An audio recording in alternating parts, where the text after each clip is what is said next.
ada orang sholat, ya masih berbuat yang tidak penting. Nah ini tengah-tengah antara maksiat dengan taat.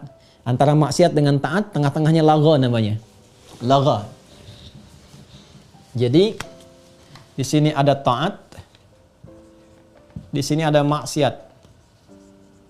Tengah-tengah antara taat dengan maksiat itu lagha, al-laghu. Hal yang tidak penting. Yang tidak penting ini belum tentu melahirkan dosa, tapi tidak disukai. Ya, tidak disukai karena berpotensi mendekatkan kepada maksiat ke sini. Saja? Baik, kita ambil contoh. Kalau maksiat ya jelas, ya udah tahu ini. Ya, dari pandangan melihat yang terlarang. Pornografi, apalagi kalau porno aksi dan sebagainya itu sudah maksiat. Ya. Nonton tontonan yang tak baik, bukan tuntunan, tontonan yang tidak layak menjadi tuntunan, maksiat. Ada drama-drama misalnya, ya tak ada unsur terlihat langsung maksiatnya, tapi melalaikan. Melalaikan dari taat. Ya, waktu untuk baca Al-Quran hilang, waktu untuk bekerja, waktu untuk mengasah kemampuan berpikir hilang. Di sini laghu namanya. Ya, naik sepeda itu menyehatkan, bagus, baik. Sepeda putar-putar komplek, putar-putar distrik, gitu kan? Anda usia 40 tahun, ya pakai sepeda olahraga bagus. Tapi kalau Anda putar-putar distrik, putar-putar komplek, pakai sepeda anak Anda yang 4 tahun, dosa tidak.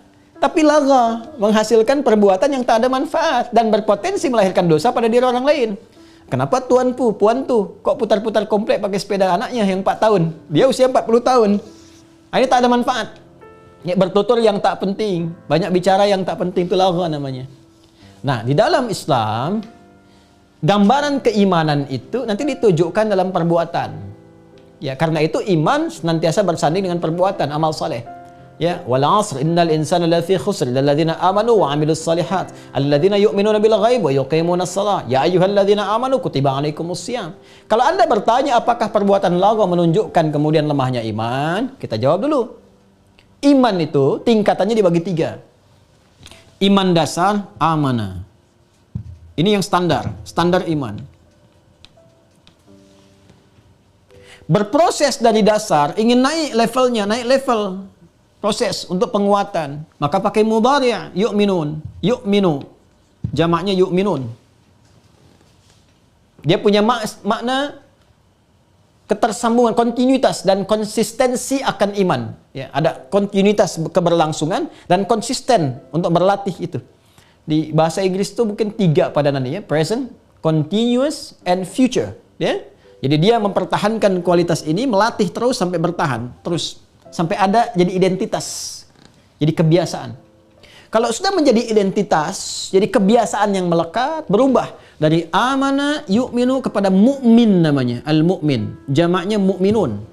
Ini jamaknya amanu, yang ini jamaknya yu'minun, yang ini jamaknya mu'minun. Paham ya? Kalau masih di tahap amanah, ini masih standar. Ya, iman standar. Iman standar itu apa? Dia beriman dan imannya dibuktikan dengan mengerjakan amalan-amalan yang pokok saja. Pokoknya. Karena standar ya dasar. Maka pun kalau dia beriman pun yang standar aja pokok. Kalau sholat yang wajib saja, ya 5 waktu. Subuh, dhuhr, asar, maghrib, isya. Ini 5 waktu. Karena standar imannya. Dia belum tergerak menunaikan sholat sunnah, kan? Dan seterusnya. Karena yang dikerjakan yang pokok dan hasil dari ibadah itu feedbacknya bermanfaat untuk kehidupan kita. Salat manfaatnya apa? Mencegah perbuatan keji dan mungkar. Inna salata tanha 'anil fakhsya wal munkar. Quran surah 29 ayat ke-45, ya kan?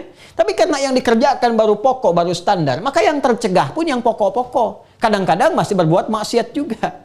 Ya, kenapa? Karena yang dikerjakan amalannya ini baru standar ini. Sedangkan kalau godaan-godaan datang misalnya, ya kan?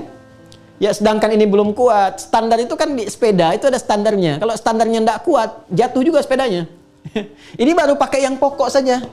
Kejar sholat fardu, amalan sunnah belum masuk dan seterusnya. Apa yang terjadi?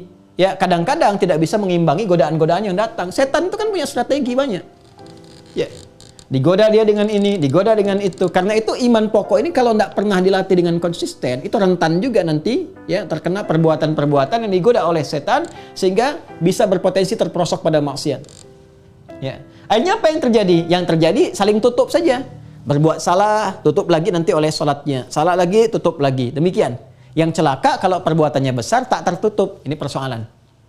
Nah, untuk menguatkan ini, ya, supaya jangan sampai terjadi dia sholat, tapi lisannya masih bertutur yang tak pantas. Dia ada yang bikin hoax.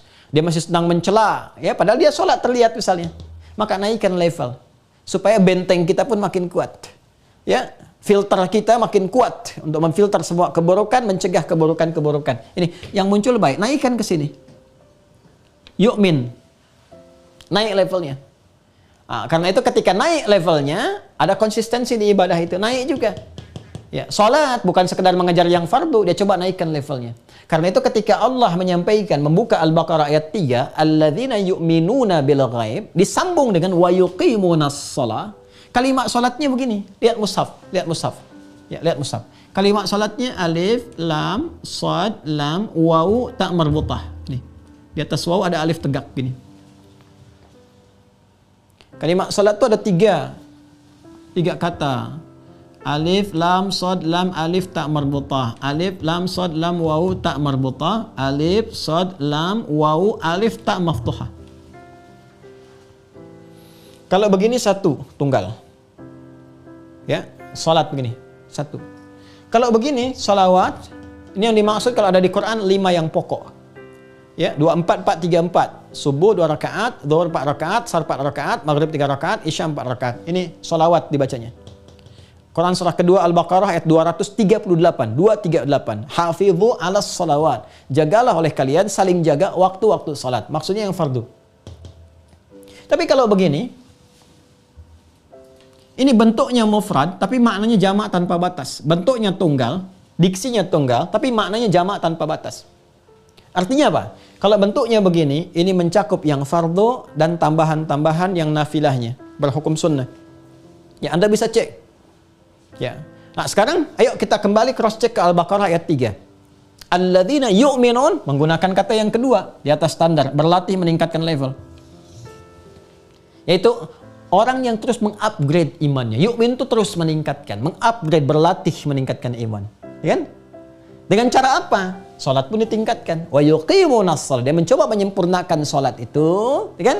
Dia tambah dari yang fardu dengan yang sunnah, tingkatkan. Nah, jadi kalau ada orang yang sudah masuk ke level yang kedua ini, ya, sudah mulai menambah yang fardu tambah dengan yang sunnah, sudah mulai rajin, kan? Sudah mulai pelan-pelan konsisten. Itu dia sedang naik, berita baiknya naik ke sini levelnya. Kalau sudah naik level, maka ini akan bergeser nih. Ya, yang maksiat ini ketika akan digodakan oleh setan, dia sudah punya ketahanan yang kuat sehingga nggak terjebak pada maksiat. Dia bisa tolak itu. Tapi ini masih mungkin. Karena itu setan masuk lewat pintu ini supaya menurunkan lagi level yu'minun ke amanah. Jelas ya? Makanya datang lewat lagu. Benar pertanyaan Anda tadi. Ya, Anda mengatakan tadi, saya sudah sholat, rawatib sudah, ya, witir sudah, tapi masih terjebak kepada lagu. Betul, berarti sesuai. Karena setan masuknya lewat sini. Kalau maksiat tak mampu dia. Tonton saja ini. Ada tayangan-tayangan begini. Oh tidak, ini maksiat. Haram hukumnya. Anda bisa bisa tinggalkan itu. Ya, tapi ini masih terjebak nih. Ya, lihat ini. Yang ini kan tak ada adegan-adegan yang tidak baiknya. Tapi menghabiskan waktu. Kan? Tapi bagaimana lagi? Menepikan yang produktif yang lain. Untuk berpikir, mengerjakan yang manfaat. Bisa menulis, bisa dengan keluarga dan sebagainya. Ini hilang waktu karena ini. Ya, jadi kalau sudah ada yang seperti ini, satu sisi berbahagia karena level naik ke sini, sisi lain motivasi. Nah, ini caranya. Kalau kita sudah menemukan ini clue-nya. Ini harus memotivasi kita untuk naikkan level sampai ke sini, ke taat, sepenuhnya taat, dan naik level dari yu'minun ke al-mu'minun. Bagaimana caranya?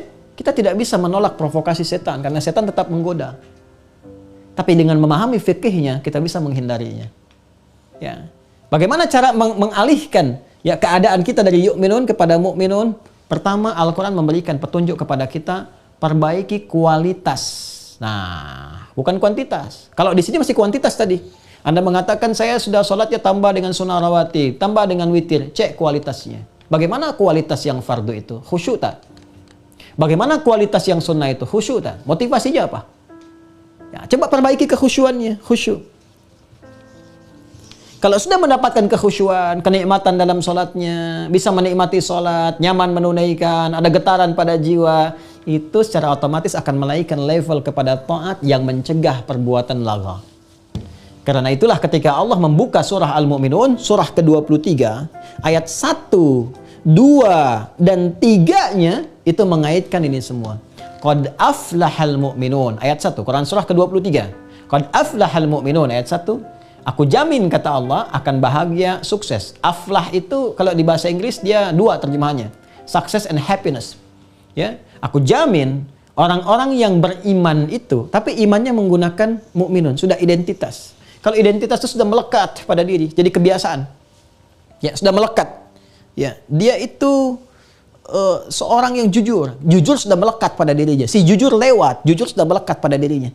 Sehingga semua yang terkait dengan ketidakjujuran, kedustaan, dia bisa tepikan. Memantul langsung, tak sampai pada dirinya. Itu identitas. Ya, aku jamin, kata Allah, kebahagiaan, kesuksesan bagi insan beriman yang sudah melekat iman dalam dirinya. Bagaimana cara melatihnya? Alladzina hum, ayat 2. Alladzina, mereka itu, pakai alladzina, lihat. Alladzina itu disebutkan di Al-Quran sebanyak 1080 kali. Alladzina ini di ilmu nahwu itu disebut dengan isim mausul, konjungsi, menyambungkan sesuatu tapi menunjuk pada objek tanpa batas.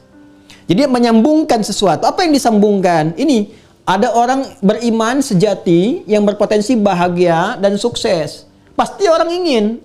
Tidak ada orang tak ingin sukses, tak ingin bahagia. Pengen sukses, pengen bahagia. Bagaimana? Disambungkan oleh Allah. Begini caranya.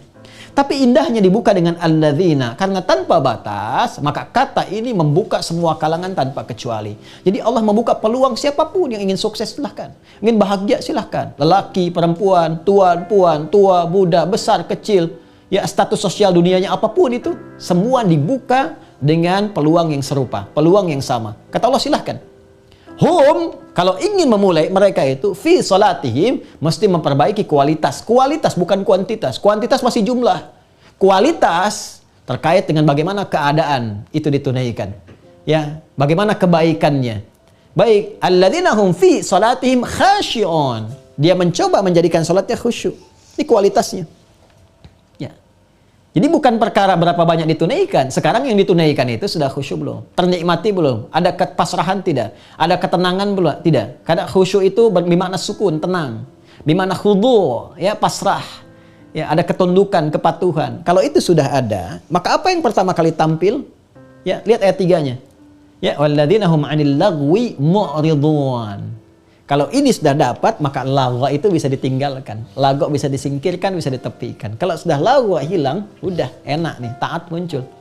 Ya, makanya berpikirnya apa? Semua perangkat hidupnya itu bagaimana digunakan untuk beribadah kepada Allah. Begitu ada harta, terfikir pertama kali itu berzakat.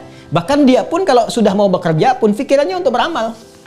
Dia orang khusyuk itu pancaran dalam kehidupannya.